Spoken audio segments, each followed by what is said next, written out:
Hello, I am Professor Dr. Deepika Srivastav from the English department. Today's lecture is for MA 4th semester students. The topic is River of Fire or Aag Ka Darya, a novel first published in Urdu in 1959, written by Qurratul Haider. After 40 years, that is in 1998, it was available in English, transcreated by the author herself. This was another feather in her cap. Before I discuss the novel's themes and content and the merits as well, let me introduce the novelist to you first. She was born in 1927 in Aligarh, which is in Uttar Pradesh, and was the most prominent Urdu writer. She was named after a notable Iranian poet Qurratul after much deliberation. She was popularly known as Annie Appa among her friends and families. She was the daughter of a writer of Urdu short stories. Her mother was also a novelist. So she had literary blood flowing in her veins. Qurratul Haider received the Sahitya Academy Award in 1967 in Urdu for Pachar Ki Awaz. She also received the Gyanpith Award in 1989 and ultimately she was awarded the Padma Bhushan from the Government of India in 2005. So these were marvelous achievements. She moved to Pakistan and from there to England, and then she finally returned to India and stayed in Noida, which is near New Delhi as we all know, till her demise in 2007. She never married and was a spinster all her life. She wrote 12 novels and 4 collections of short stories. This was a very brief introduction about Haider, and having done that, let us move to the novel River of Fire or Aag Ka Darya, the original title. We will go through its content, summary, themes and merits of this magnum opus of hers. It is a landmark novel that explores the vast sweep of time and history.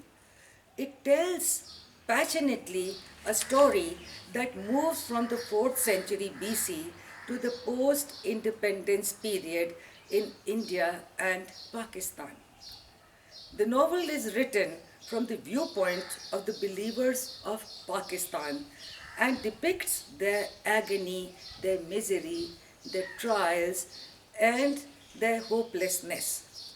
It does not include the anguish of those who stayed back in India. River of Fire is to Urdu fiction what 100 years of solitude is to Hispanic literature. River of Fire tells a complete version of 2,500 years of history in modern day India, Pakistan, and Bangladesh. Beginning with the Nanda dynasty on the brink of defeat by the founder of the Mauryan Empire and ending in post-partition despair. Characters reappear in different guises but with the same names in episodes from different times of history. This was a marvelous trend and a unique literary device adopted by the novelist. The first character we encounter is Gautam Nilambar, who is a student, and he reappears in many reincarnations throughout centuries across time, and so does his lady love Champak. These are the two main characters who keep on repeating from time to time and appear from the first day of the novel to the last day of the novel.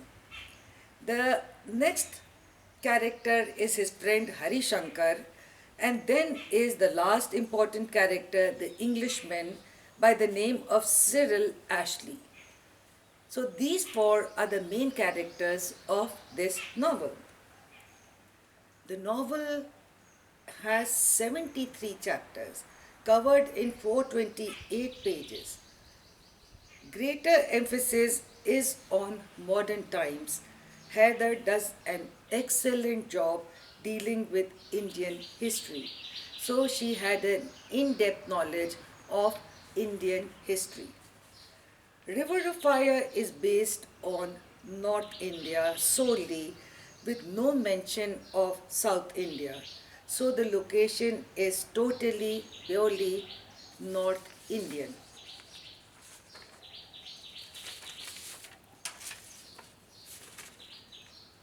Lucknow and Bengal are the centers of focus. Some of the action is in the 20th century is also set in England as many characters traveled there later.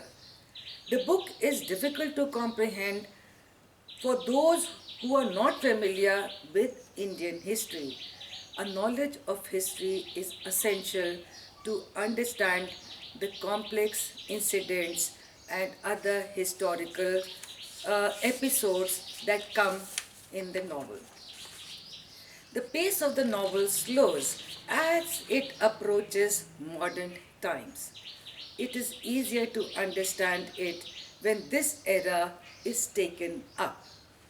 Haider is interested in the religious difficulties between Muslims and Hindus in India in the Mughal period and later in the modern times. The book is Indian rather than Islamic. The colonial period is well covered, well documented, and well depicted as well. She describes perfectly India's difficult relationship with the English both in colonial times and in post-colonial times. Set across four Indian epics, which are classical, medieval, colonial, and modern post-national, Haider traces fates of four souls through time.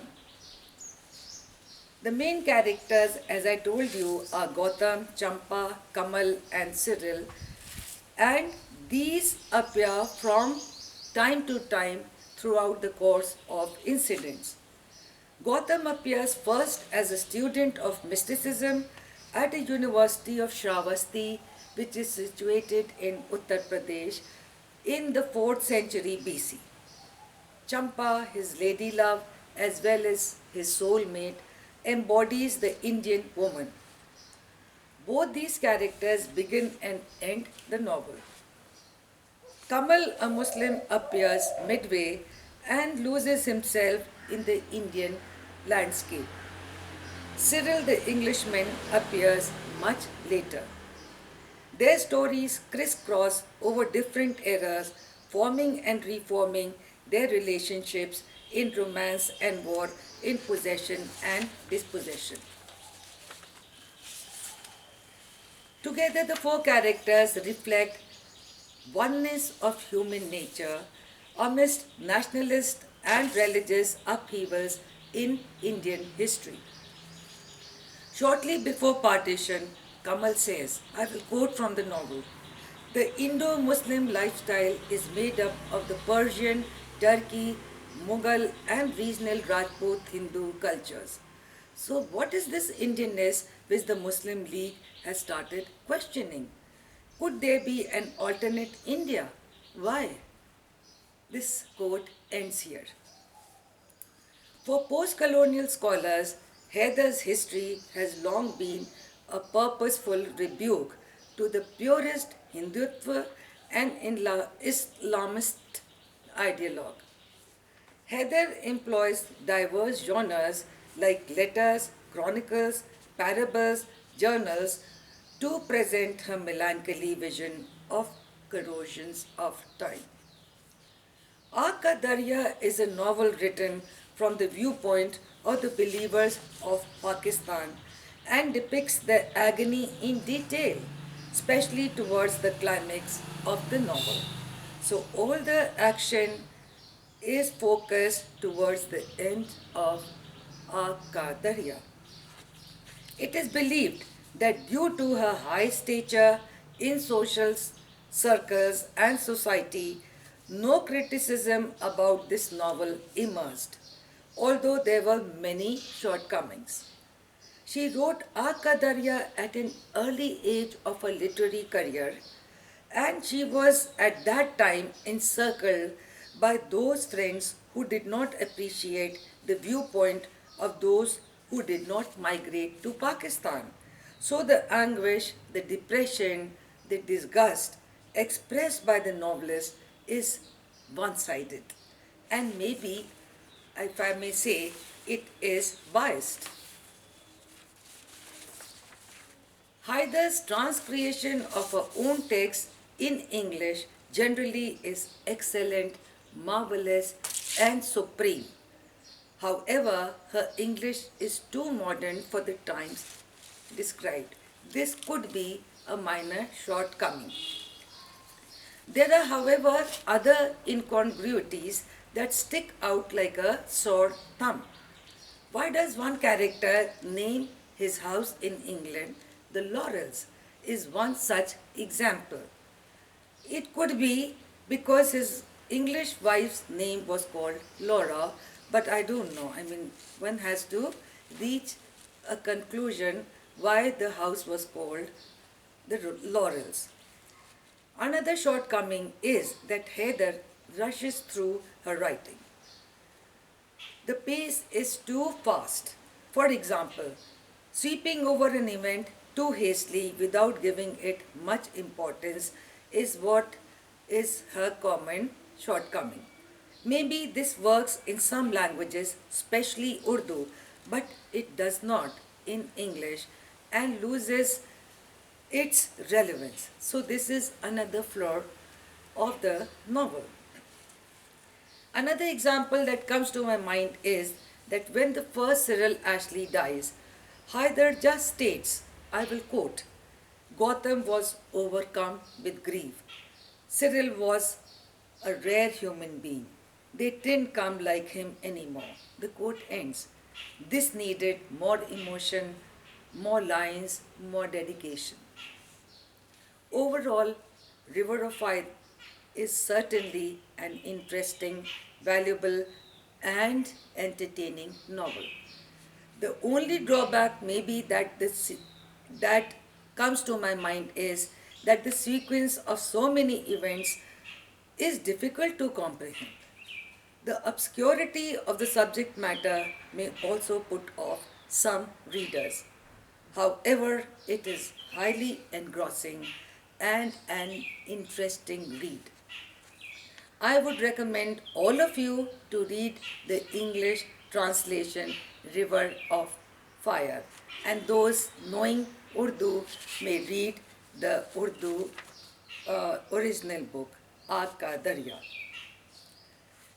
for a better understanding. Obviously, when you read the original, you get a better understanding, a better grasp of the novel. The colonial period is well covered as I have mentioned earlier, but the book does not address events of recent years. This again draws flag. This phase is the most well-read phase and Indians are most familiar with it and very comfortable going through the events of modern times. Aag Ka Darya covers Indian history up to the 1950s and most significantly the initial troubled times after independence. Let us just pause and wonder about the writing style. It is lyrical and witty, alluring and elusive, and full marks to the writer for her excellent coverage of the entire episodes of history. I wish to include Kamal Ehsan's view of the novel here. These are important for a better understanding of the novel, so I read out the lines.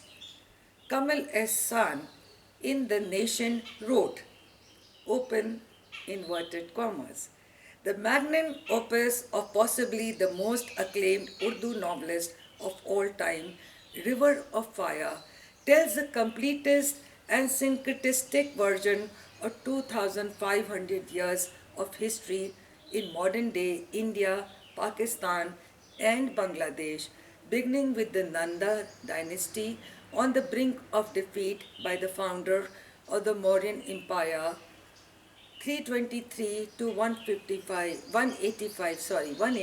BC and ending in post-partition despair. But the novel, barreling through the ages, leads up to 1947 with great purpose. The deep past used to understand the suddenness and chaos of partition. In Haider's telling, the moral anguish of partition is potently not a culmination of everything from 300 BC onwards. Instead, it can be understood as a lament for the loss of all that history, the history that created identities so intermingled that it was impossible to separate the warp and woof of the rich fabric. His comment ends here, and I quoted it because it is very relevant to the understanding of the greatness of this marvelous, splendid work. The most interesting aspect of River of Fire is that it is as relevant in 2020 as it was when Haider wrote it way back in 1959, which is almost 61 years ago. I think this is the best tribute I can pay to the marvelous lady novelist who not only had a good command on Urdu but could write English exceptionally well. This is a rare combination and not easily found in anybody amongst all ages. Complete command on Urdu and English as well. The breadth of her literary canvas, her vision and insight transcends time. And she is the most important voices of the 20th century, unparalleled, great and splendid. With these words, I conclude my lecture on the River of Fire and hope this would prove to be a valuable lecture on this novel. Thank you.